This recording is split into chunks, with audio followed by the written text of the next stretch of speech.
கல்பாக்கம் அணு ஆராய்ச்சி மையத்தில் வேலை வாங்கி தருவதாக கூறி சுமார் 6 லட்சம் ரூபாய் மோசடி செய்த நபரை போலீசார் கைது செய்தனர். கல்பாக்கம் அடுத்த புதுப்பட்டினம் பகுதியைச் சேர்ந்த ராஜ்குமார் மற்றும் அரவிந்த் ராஜ் ஆகிய இருவரும் விடுதலை சிறுத்தைகள் கட்சி நிர்வாகியான தென்றல் கோபி என்கிற ஜெயகோபி என்பவர் புதுப்பட்டினம் ஊராட்சி மன்ற 11வது வார்டு உறுப்பினராக இருந்து வருகிறார்.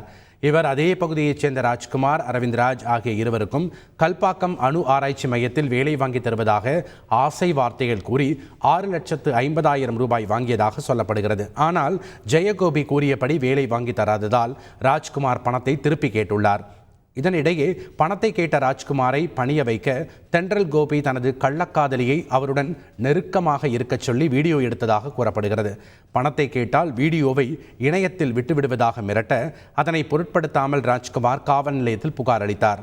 இது தொடர்பாக தென்றல் கோபியை கைது செய்த போலீசார் விசாரணை நடத்தி வருகின்றனர். செய்திகளை உடனுக்குடன் தெரிந்து கொள்ள உடனே சப்ஸ்கிரைப் பண்ணுங்க.